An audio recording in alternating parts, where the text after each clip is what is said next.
A very good evening to all. It's time for children's bedtime treasury with Let Emotions Speak. Don't forget to like the video, share the video and subscribe to my channel for more bedtime stories each night. And don't forget to comment below how you like the story. Today's story is about the three little pigs. Once upon a time, there were three little pigs who lived on a farm with their mother and father. They decided that although they were just little pigs, they were quite grown up, enough to make their way in the big wide world. So one day they set off together to make their fortunes. After they had walked for quite some time, one of the little pigs started to feel rather tired. Just then a farmer went by on his hay cart. "Please, may I buy some straw to build a house?" asked the little pig. "This hay is light enough and soft enough for my house." And with that, his brothers left the little pig with his pile of hay and carried on their journey. A little further down the road, the second little pig grew very tired. Just then, they passed by a forester cutting wood. "Would you sell me some of your wood?" asked the second little pig. "This wood isn't too heavy and it isn't too rough for my house. It's just right." And with that, the third little pig carried on his journey. Soon, even the third little pig grew very tired, and up ahead he spotted a builder making a wall out of stone. "Aha!" he thought. "That's exactly what I need to build my house, as it's strong and tough just like me." And so he bought some stone and built himself a house. That evening, just as the first little pig was settling comfortably in his bed of hay, he heard a rustling outside the house. He easily parted the hay with his hands to look outside and gulped in fright when he saw the big bad wolf looking at him greedily. Little piggy, will you let me in?" "Not on the hairs of my chinny chin chin. I will not let you in," shuddered the first little pig. "Then I'll huff and I'll puff and I'll blow your house down," said the big bad wolf. And sure enough, he gave a little huff and he gave a little puff, and with a very little effort he blew the house down. Before the straw had settled to the ground, the little pig ran away as fast as his little legs would carry him to the home of his nearest brother. The next evening, just as the two brothers were sitting down at the wooden table to eat their dinner, they heard scratching and sniffing outside the house.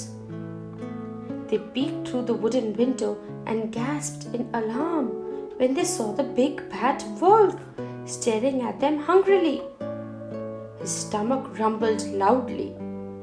Little piggies, will you let me in?" "Not on the hairs of a chinny chin chins. We will not let you in," trembled the little pigs.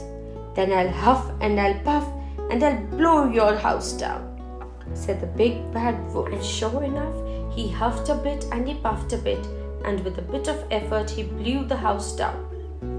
Before the planks of wood had crashed to the ground, the two piggies ran away as fast as their little legs would carry them to the home of their brother.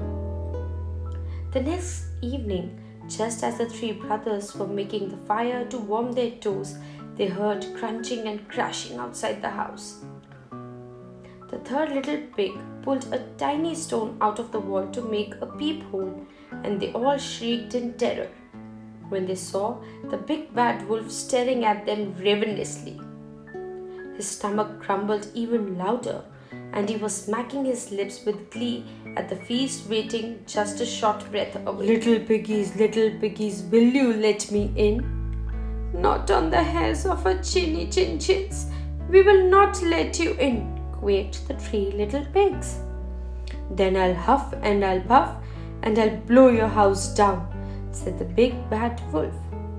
And sure enough, he took a big huff and he took a big puff, and with a big effort he blew. But the house didn't blow down. So he took a bigger huff and he took a bigger puff, and with the biggest of efforts he blew.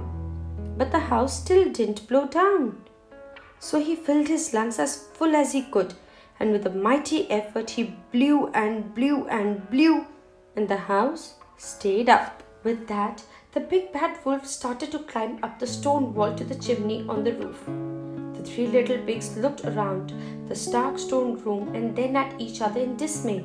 There was nowhere in here to hide and nowhere left to run. They would have to stand and fight the big bad wolf. Suddenly, one of the little pigs had an idea and whispered it into the ears of his brothers. They all ran over to the fireplace and hooked a huge pot of water over the roaring fire. They heard the wolf climb into the chimney. The water in the pond started to steam. They heard the wolf climbing down the chimney. The water started to bubble. They heard the wolf slide the rest of the way down the chimney, and he landed splash in the middle of the pot of now boiling water. Plop! Ah! Screamed the big bad wolf, leaping immediately out of the boiling pot. The three little pigs ran around the room trying to get away from the wolf. As the big bad wolf ran around the room trying to cool down, until eventually he ran straight through the stone wall, leaving a huge big bad wolf-shaped hole, and carried on running and screaming and shouting all the way through the woods. That was the last they ever saw of the big bad wolf. The three little pigs knew they had beaten the wolf and he would never trouble them again, so they decided to build a brand new, comfortable house to live in. They built the walls of tough, strong stone. They made tables of smooth, warm wood, and they gathered lots of sweat-smelling, soft, fresh hay to make comfortable beds. It was the best house in the world, and they all lived in it happily ever after.